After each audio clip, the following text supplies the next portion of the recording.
Welcome to the Proceedings Podcast. We are recording this episode from the Nugget, the famous Nugget Casino and Convention Center. This is Tailhook 2023. It's great to be back in Reno. And my guest today is Commander Kristen Dragon, call sign Dragon Findlay. Yes, sir. Right? You just changed your name. Yes, just got married. Congratulations. Thank you. And Commander Findlay is the CO of VFA 122, the West Coast Fleet Replacement Squadron for Super Hornets. So she's an F-18 pilot, and she's also the president of the Tailhook Association. Yes, sir. So congrats on Hook 23. Thank you. I know that there's been a ton of work to get to this point, and so far it looks like you got a full, floor space. The crowd is starting to build here. It's Thursday. Friday is always the busiest day. Yes, sir. But things are going pretty well. So anyway, great. Thanks for being on the show. Absolutely. And for stopping by. And so let's just start with Hook 23 because it's been 20 years since Operation Iraqi Freedom. Yes, sir. And so the theme for this year's show is 20 years OIF looking back. So what are some things that in terms of panelists and conversations and speakers that you've got looking at OIF, lessons learned, et cetera?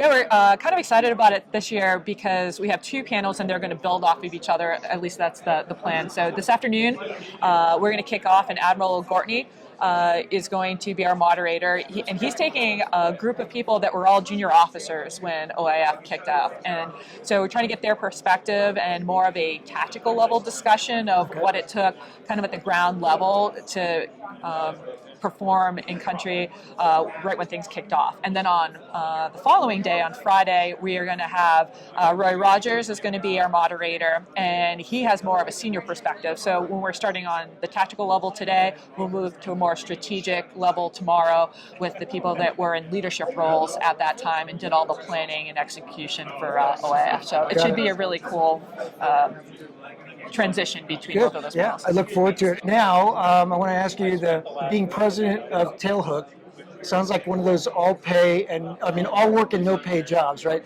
So how do you get? Is it like being voted mess treasurer when you're out of the room? They're like, yeah, let's elect Dragon as the president of Tailhook. How's it work? I think they were joking because I missed the board meeting that they were like, Drags, do you want to be president? But no, it's a ton of fun. I love doing it. It's a great way to stay involved in the organization and give back. I've had the opportunity to be on the board of directors for the last couple of years and work through all the panels and work with the sponsors and industry. So it's been really cool the amount of people I've gotten to meet just being on the board. And now in the president role, I'm the face of the active duty membership. So we have obviously a lot of active duty members, and then we have retired and some civilian there as well. So it's my job to be the face of the active duty side of the house, and then I also get to put together the panels and decide what we're going to talk about. So it's a lot of fun this year. Instead of just hitting next slide on PowerPoint, I'll at least get to talk to people and get to shake more hands and be out front more than I have in the past. So I'm looking forward to it. It should be a good time. Nice. And how's the association doing? Are you growing members? Are you, what's going on with what's exciting about Tailhook these days? I think it's always exciting to see the fact that as much things have changed, things haven't changed. So you still see the excitement and the enthusiasm from the junior officers. I know everybody's excited to see the people that built our foundation. This year, we're also celebrating the 50th year. The POWs came back from Vietnam, so we have a panel with some of those guys on it as well, and to hear their stories. And it's just such a unique opportunity to bring our history and our future together in one place, and we love that about Hook. The floor, as you can see, is sold out. I think we sold out all the rooms that we had set aside for both Nugget, GSR, and I think we have a third hotel in the area as well. So we're doing great. It's a full show. Yes, sir. That's great. That's really great. So you graduated from the Naval Academy in 2003.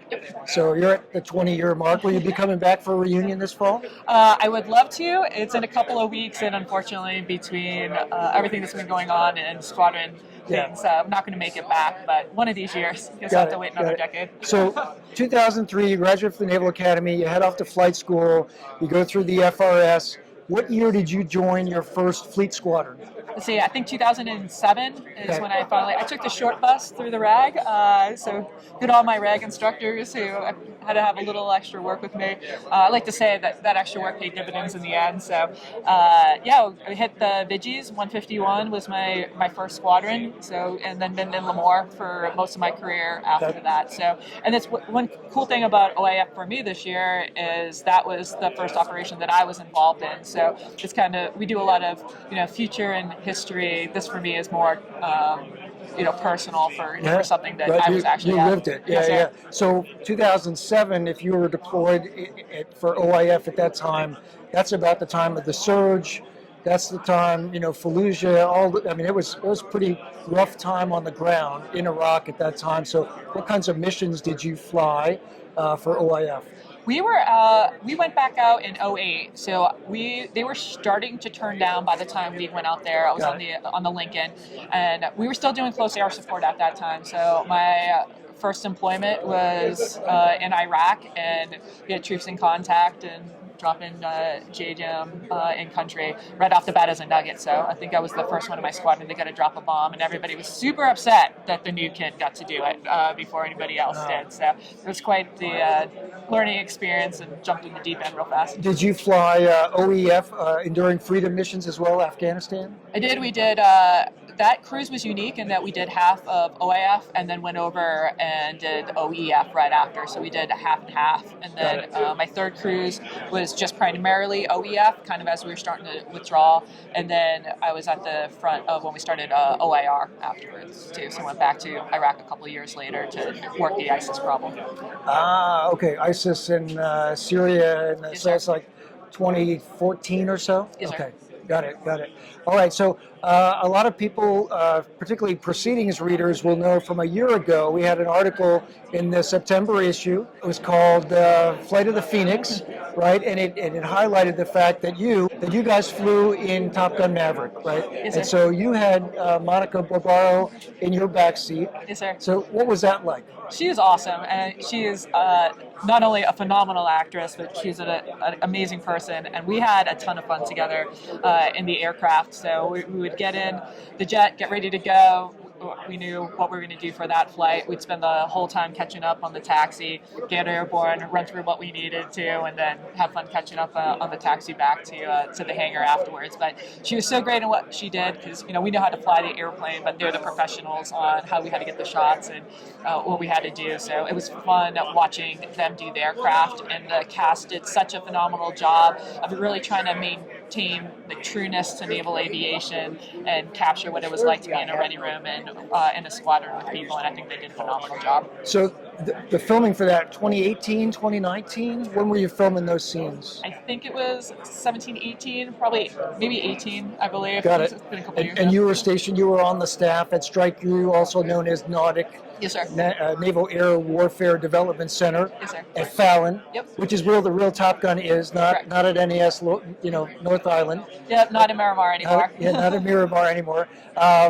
But how many flights did you fly? Where they were filming for the movie? I only did a couple. We spent they were up filming in Fallon for about a week, and I worked with them for about 5 days there, and then they came back and did a reshoot. We got to go out one more time in the summer. So it was a short amount of time, but it was definitely a unique opportunity that we have some great memories from. And what were the missions you were flying? So the portion of the movie that we were doing in Fallon was like the training scenes for them getting ready for their end mission. So all of the kind of low level through the desert type of things and the practicing the pops. So we'd go out there and just practice coming off target and pulling as many G's as we possibly could just over and over again. And it's one thing to be the pilot doing that. It's another thing being stuck in the back, not at the controls doing that. And they were just such troopers with it. So I know we were like, I'm sorry, there's nothing that's fun about that. So 7.5 G's, or was it 9, or 7.5 is the NATOPS limit, so we definitely didn't break that. Okay. But trying to fly a profile, trying to fly the profile that maintain as many Gs as we could for as long as possible to get the look that they wanted in the cockpit, because you obviously can't fake what it looks like to pull that many Gs. So we were just experimenting to get whatever they needed for the shot. So it was a lot of fun. Fantastic. So you, after filming that, after being at Nordic and Fallon, you commanded VFA 25. Yes, sir. Fist of the Fleet, Yep. right? So what ship were you deployed on for that? So we actually ended up in what we call maintenance phase. So they had just come off of a 10-month deployment. We stayed with that air wing. It was a Carrier Air Wing 7 until they were done with their maintenance phase, and we changed over to Carrier Air Wing 11, who had also just come off a deployment. So the entire time I was there, I unfortunately didn't get to deploy. They're about to go out on the TR next year. Okay. But what was unique is we transitioned our jets to the newest Block 3 jets, so full glass cockpit. So we spent a lot of time working through the transition between our old aircraft and accepting the new one. So it was a unique challenge, and it was definitely fun flying the new stuff for a couple of months before I had to leave. Cool. And then you went from that squadron, did you go directly to your new squadron? Essentially, sir, I went to some schools in between, did some conferences, kind of hung out until I got detailed over to 122. But short break and then right back at it. So in Lemoore, FRS, the Fleet Replacement Squadron, used to be called the RAG, Replacement Air Group, right? So how many jets do you have in your squadron? You know, what's a day in the life of the FRS CO like? We have around 800 people in the squadron, which is interesting because it's a mix of civilian and military. We have about 300 civilians that work for us. We have about 37 jets on the flight line right now. Wow. We're short a couple, working on bringing some more jets out to us and getting the right configuration. So that's always a challenge because we want all the jets out in the fleet doing operational stuff. So we kind of have to share with them. And do you have E's and F's? We do, sir. So E's, F's, kind of a whole gamut of different software loads and different lots. So it can be kind of a challenge to piece all of that stuff together. But our instructors do a great job. The students do a great job. They get to see the whole gamut of what we have to offer in the F-18, and every day just student missions, teaching them how to fly the Hornet. The students are all excited and super motivated to get in the gray aircraft, and it's been a really fun gig so far. Cool. So last question. So 20 years since OIF. So as you mentioned, a lot of close air support, bomb dropping in support of troops in contact on the ground, and now fast forward, we are in a period of heightened tensions. Davidson window. This is China. Huge military buildup for the PLA, and so peer competition that's what everyone's talking about now, is peer competition, Western Pacific. So I'm guessing that the focus of naval aviation training, particularly for the strike fighter community, has changed a lot, right? So what are you doing? What are your JOs training these days versus what you were doing 15, 20 years ago as a JO? There's obviously a lot more focus on the air side of the house, and we've done drastic improvements when it comes to maritime employment. That's much more of a focus than it used to be. We still train all the mission sets. When they leave the FRS, they should have at least a basic understanding of doing all of those mission sets.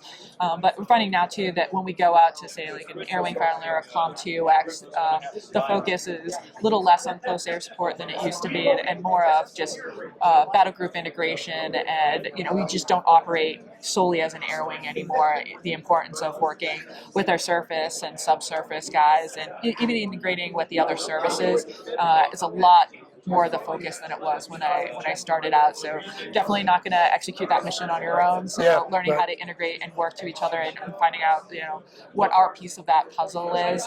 It's been fun to watch that transition, but a lot less close air support than a lot more of a defensive combat air these days. Cool. All right, well, we are out of time. Here in Reno, day one of Tailhook, my guest has been Commander Kristen Findlay. She call sign Dragon. Yes, sir. Maybe I'll get that story another time. We'll do it over a beer, sir. Okay, we'll do that one over a beer. But she is the president of the Tailhook Association and the commanding officer of VFA 122, the West Coast FRS at NAS Lemoore. Dragon, great to have you on the show. Thanks for stopping by. It was awesome talking to you, sir. All right. Well, remember, until next episode, which will be tomorrow with the Air Boss, victory begins at the Naval Institute.